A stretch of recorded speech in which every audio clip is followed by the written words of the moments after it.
soldiers on a battlefield, well within the range of a fierce enemy's fire. They fight for an idea, a simple, good idea. The idea that freedom can be a real thing today in the 20th century, and for people whose skins are brown. They are fighting the Japanese for the Northern Indies, for 3,000 islands. The area for which they fight is, to most of us, surprisingly large. But it is more impressive as a setting for an idea, which is also bigger than most people think. The East Indies are blessed by nature. Their land is rich and yields abundant crops many times each year. The most coveted luxuries of life grow here in commonplace profusion. The tea of Java was once served to a third of the world.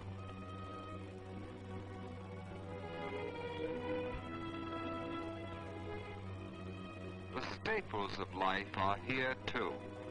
Rice, to a majority of the peoples of this world, is another word for food.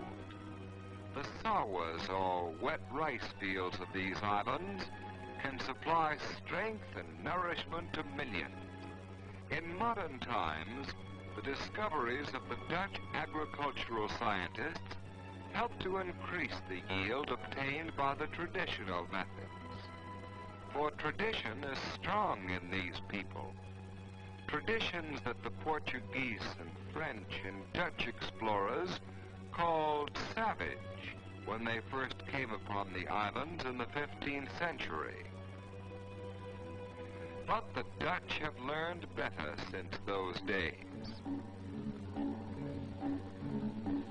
They have learned to appreciate the sensitivity and culture of a people who are different from themselves. They have realized that these are highly civilized peoples.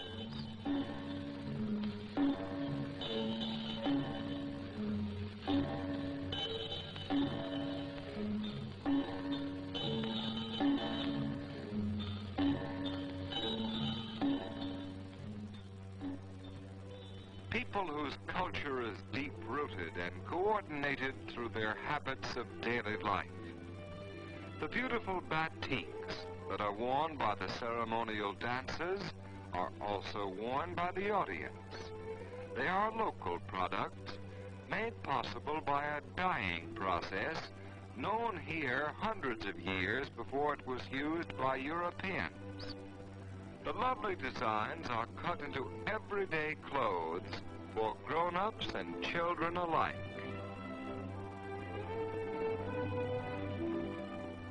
Every aspect of their life reveals the same influence of tradition. Their designs portray gods and goddesses, or evil spirits. For in ancient cultures like these, the arts are closely connected with religious forms that are even older.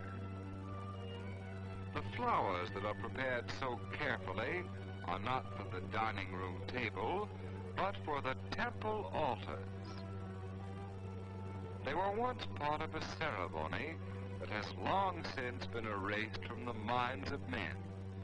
But while new religions have come in a rhythm set by various invasions from the mainland, the symbolism of the flowers became part of the people, and today is still an expression of their devotion. For the Indonesian is still living his tradition. His mythical heroes still inspire him to strength and spiritual dignity.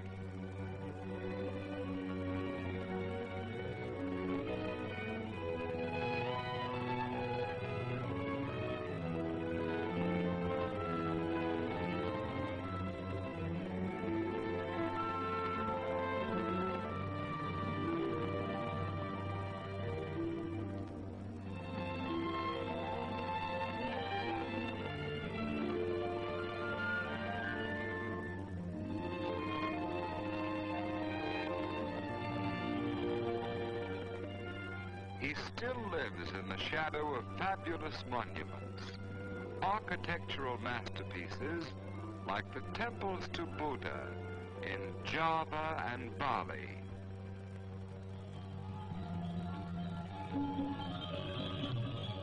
The devils of the Bayang dances were real once, but today they depend on the gamelan orchestra to help cast their spell over an entranced audience.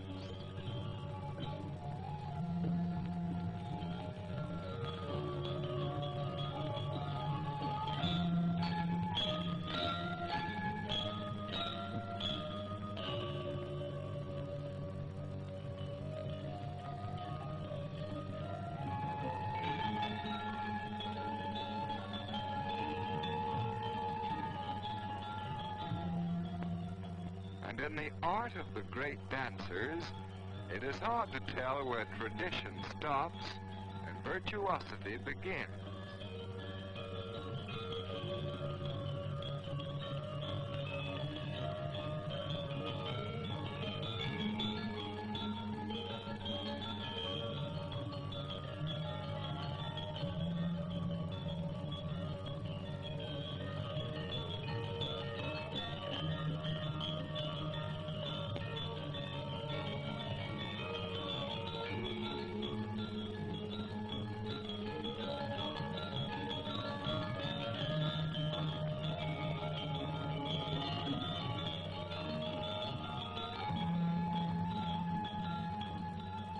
For the dancers have all been trained from their early childhood. Each posture has its meaning, each grimace its significance. The dancers are much like priests of a special cult, passing on their skills and disciplines from one generation to another, down through the years. Down through the years in art and in living has passed the legacy of pride in a graceful, dignified way of life.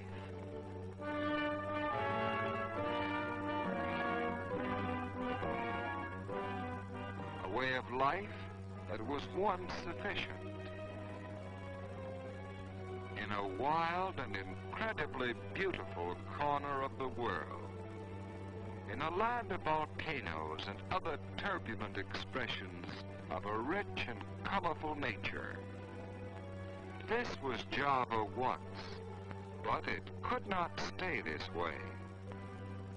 It could not remain secluded in a world that was hungry for rubber and tea and tin, in a world that badly needed the quinine and manganese and oil.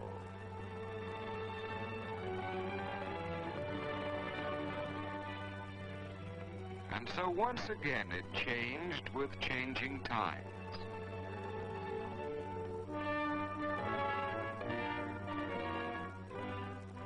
Batavia is no drowsy tropical village, but a modern capital and business metropolis, heart and nerve center of the vast territories united under the name of the Netherlands East Indies. For it is the Netherlands that has guided the Indonesians to their place in the modern world. In many parts of Java, the jungle and rice fields have given way to the great industrial plants that a modern nation needs for survival in a world balanced on economic scales. And the peoples of tradition have been taught new skills that would amaze and confound their craftsman ancestors. Skills that are prized and well paid by a machine-age world. Skills that can turn the raw commodities of the earth into useful articles. Skills that can win the rewards of weekly wages and improved living conditions. Only with these skills can man be master of the machine and make it work for the common good. Dutch craftsmen and Dutch engineers have brought the Indonesians up to date. But the people have not forsaken the land to work in the factories, for such migration may lead to economic slavery. By Netherlands law, not even Dutch settlers may buy the land that has been assigned to the people for growing their food, and most of the small rice sawas have been in the possession of one family or one community for many generations. Not all of the agricultural activities of the islands are on this small scale. Companies of many nations have been encouraged to establish large commercial operations on leased lands, and it is the products of such plantations that furnish most of the island's exports. The plantation hands are paid wages, but whenever possible, the arrangement also provides for enough time off to enable them to work their own lands. Thus, the change from the old to the new is a gradual one that does not hurt the very people it is supposed to help. Balance and moderation have been the keynote of Dutch policy in this great experiment involving 60 million lives.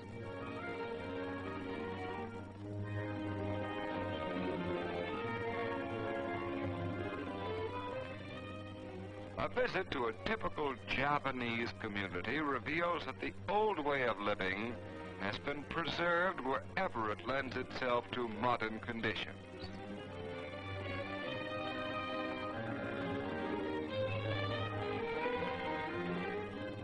But it is never allowed to block this.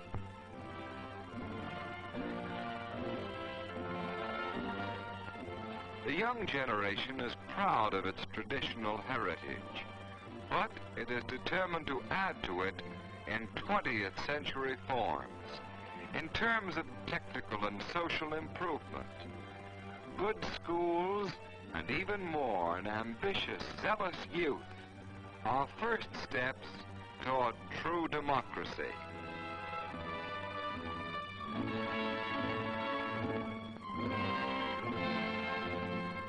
Their future and the future of the idea of responsible government for them and their fellow millions. These are the reasons they have turned down the tinseled promises of the invader.